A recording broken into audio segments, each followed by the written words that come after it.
여러분 안녕하십니까? 여수 MBC 뉴스 투데이 시작합니다. 경제자유구역의 중심 주거단지로 기획됐던 순천 신대지구가 민원이 이어지는 골칫거리가 되고 있습니다.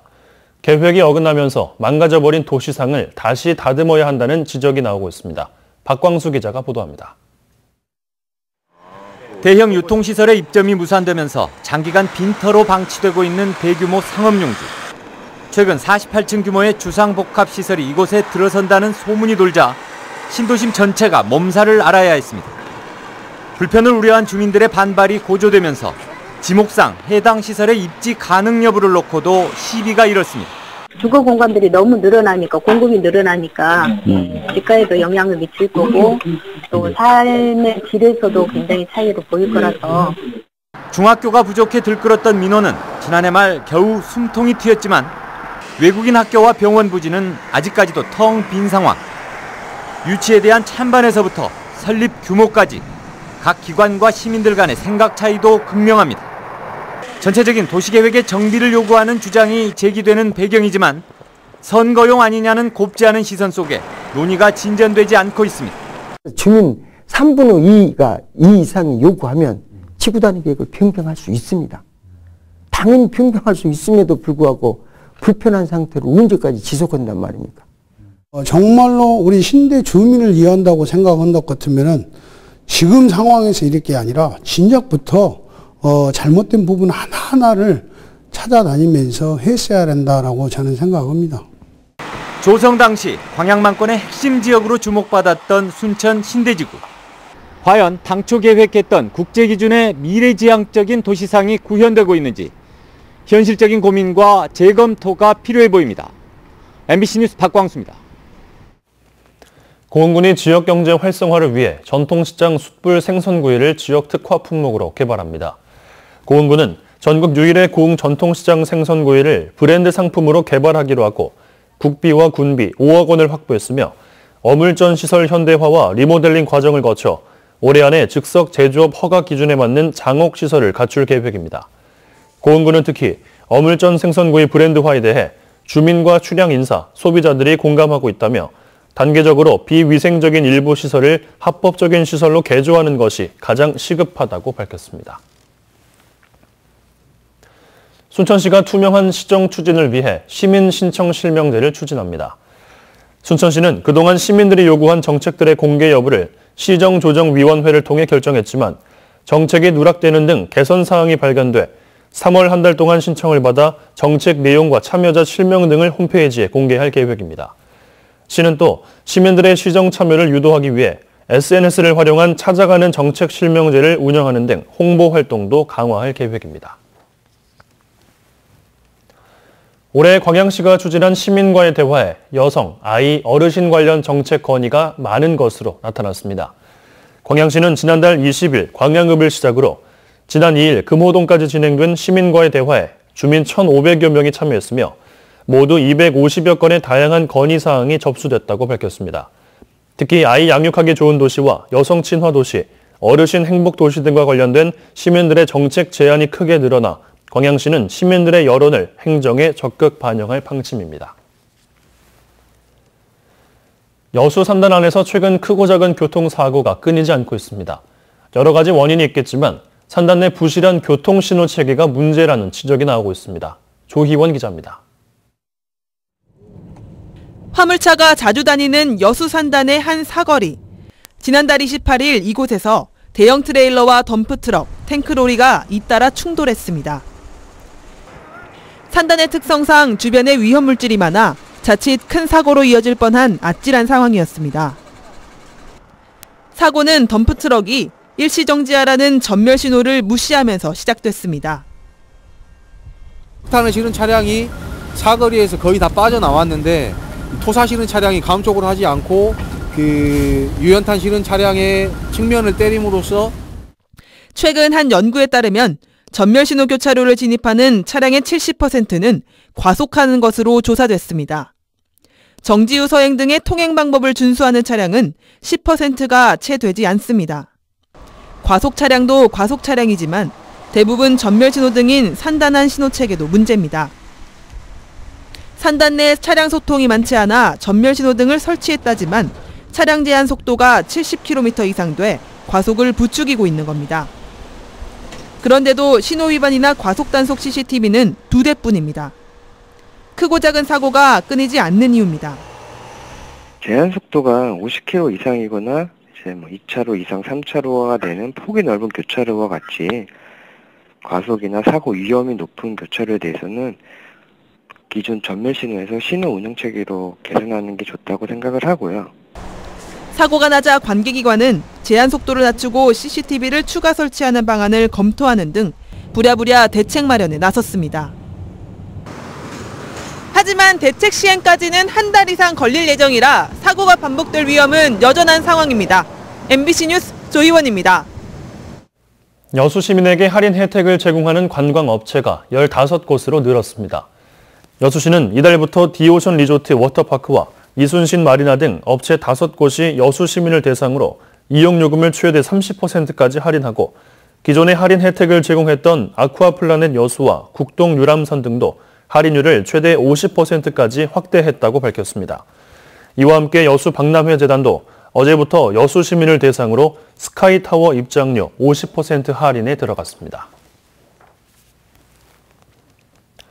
6월 지방선거를 앞두고 공직자들의 사퇴 여부가 도지사 선거에 영향을 미칠 것으로 보입니다. 오는 15일 공직자 사퇴 시한이 다가오면서 현역 의원 등 공직자들의 불출마 여부가 판세에 영향을 끼칠 것으로 보이며 특히 예상 후보들의 사퇴 후 여당 경선 구도에 맞춰 야당 후보들의 선거 전략도 달라질 수 있다는 분석이 제기되고 있습니다. 현재 물망에 오르고 있는 도지사 후보들은 더불어민주당 이계호 의원과 김영록 농림수산식품부 장관, 신정훈 청와대 농업비서관, 노관규 전 순천시장, 민주평화당 박지원 의원, 민중당의 이성수 후보, 무소속 장만채 도교육감 등입니다. 지방선거를 100여일 앞두고 어제 국회에서 공직선거법 개정안이 통과됐습니다. 뒤늦은 법안 처리에 맞춰 정당별 선거 전략과 후보들의 얼굴 알리기도 본격화될 전망입니다. 김종수 기자가 보도합니다. 늑장 처리란 비판을 받으며 통과된 공직선거법 개정안. 오는 6월 지방선거를 앞두고 광역기초위원 정수와 광역의원 선거구 획정이 주요 골자입니다. 가결되었음을 선포합니다. 예비후보자 등록이 시작된 지난주 한산했던 분위기와 달리 지지부진했던 논의 절차에 마침표를 찍으면서 예비후보자들의 행보에도 탄력이 붙게 됐습니다. 전국적으로 의원 정수가 늘었고 전남의 경우 축소나 신설되는 선거구가 발생했지만 현행 폭을 유지하게 됐습니다. 대신 선거구별 평균 인구에 따른 비율 제한으로 유권자들의 표심 향방도 쉽게 가늠할 수 없습니다. 바뀐 선거구와 관련해 후보들과 유권자들의 희비도 엇갈리고 있습니다. 선거구가 편입되는 지역이 생기면서 당선 유불리를 다시 따져야 하기 때문입니다. 특히 새롭게 정치에 입문하는 신진 세력들은 바뀐 선거구에서 인지도를 높이기 위한 선거 전략도 요구되고 있습니다. 여기에 선거구가 편입되는 지역의 유권자들은 지역 현안이 잘 반영되지 못할 수도 있다며 우려를 제기하는 상황. 앞으로 남은 100일 동안 뒤늦은 선거구 획정이란 파고를 넘은 만큼 정당별 세판 짜기와 후보별 선거 전략이 지방선거의 또 하나의 볼거리가 되고 있습니다. 한편 전라남도 의회는 통과된 개정안을 토대로 오는 14일 본회의에서 기초위원 정수와 선거구 관련 조례를 의결할 예정입니다. MBC 뉴스 김종수입니다. 국립공원 영암 월출산 아래 들녘에 국내 최대 메밀 유채 경관단지가 조성됐습니다. 농가 소득을 늘리고 이색 관광 상품으로도 인기를 끌 것으로 보입니다. 문현철 기자가 보도합니다. 겨울 한파를 이겨낸 유채는 따뜻한 봄 햇살에 푸르름이 짙어갑니다. 지난해부터 조성하고 있는 월출산 경관단지. 천왕사 가는 길목에 축구장 100개 이상을 합쳐놓은 면적인 110헥타르의 경관단지가 만들어졌습니다. 월출산이 수련 월출산이 있기 때문에 여기 국도 13호선을 연결돼서 관광객들이 한눈에 볼 수 있는 장소를 해서 110헥타르를 집단화해서 여름에는 이곳에 메밀을 심을 예정인데 순소득이 벼농사보다 높아서 170여 농가가 참여할 만큼 호응을 얻고 있습니다. 유채에서는 기름을 추출하고 메밀은 농협이 가공해 전문 메밀 식당 등지에서 판매합니다. 네, 국수라든가 전병이라든가 각종 그 메밀 관련 가공식품을 농협이 직접 만들어가지고 판매할 그런 계획이고, 앞으로 우리 영암 지역의 특산품으로 개발할 그런 계획입니다. 월출산 경관단지는 오는 2020년까지 300헥타르로 확대돼 단일 단지로는 전국에서 가장 큰 규모를 자랑하게 됩니다. 봄에는 노란 물길의 유채밭이, 가을에는 소금을 뿌려 놓은 듯한 메밀꽃밭이 장관을 이룰 전망입니다. 먹거리, 볼거리, 즐길거리가 한데 어우러진 월출산의 새로운 명소로 주목받고 있습니다. MBC 뉴스 문현철입니다. 전라남도가 올 한 해 광역교통망의 지속적인 확충을 위해 철도망 구축 사업에 주력하기로 했습니다.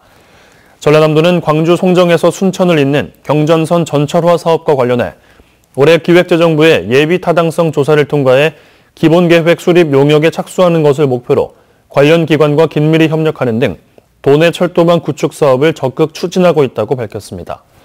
전남도는 또 익산에서 여수간 전라선 고속철도 건설 사업 등 아직까지 정부 정책에 반영되지 못한 철도 분야 SOC 확충 사업의 경우 제4차 국가철도망 구축 계획에 반영되도록 정부에 지속적으로 건의해 관철시킨다는 계획입니다. 전라남도 의회가 오늘부터 마리안느와 마가렛 명예도민 선정 동의안 등 주요 안건 처리를 위한 임시회 일정에 들어갔습니다. 전남도 의회는 오늘부터 14일까지 마리안느와 마가렛의 봉사 정신을 기리기 위한 명예도민 선정 동의안과 시군의회 선거구별 의원 정수 개정 조례안 등 36건의 조례안을 심의하고 의결할 예정입니다. 도의회는 이와 관련해 6.13 지방선거를 3개월 앞두고 최선을 다하겠다고 밝혔습니다. 가을처럼 쾌청한 하늘이 드러나 있습니다. 서울의 미세먼지 농도는 평소 절반 이하 수준까지 떨어져 있고요. 가시거리도 15km 안팎까지 시원하게 트여 있습니다. 다만 공기는 꽤 쌀쌀합니다. 현재 서울의 기온은 영하 1도까지 떨어져 있고 철원은 영하 5도 안팎까지 내려가 있는데요. 한낮에는 햇살이 퍼지면서 기온이 크게 올라 서울이 10도, 대구는 13도까지 올라 아침과 기온차가 10도 이상으로 크게 벌어지겠습니다. 옷차림 잘 하셔야겠습니다. 현재 고기압의 영향권에서 내륙 쪽의 하늘은 대체로 맑게 드러나 있고요. 동풍이 불면서 동해안 곳곳으로는 구름이 끼어 있습니다. 오늘 동해안과 제주도를 중심으로만 구름이 낄 뿐 그 밖에 전국에서는 맑은 하늘이 드러나겠습니다. 이 시각 기온 서울은 영하 1도, 강릉은 영하 1.8도, 대전 0도, 대구는 1도 등으로 어제보다는 낮지만 평년 수준의 기온을 보이고 있습니다. 한낮 기온은 서울이 10도, 강릉은 5도, 부산 10도, 안동 11도, 광주는 15도 등으로 평년 기온을 웃돌며 온화하겠습니다. 내일은 차차 흐려져 밤에 제주도와 남해안 지방부터 비가 내리겠고 모레는 전국적으로 비가 내리겠습니다. 날씨였습니다.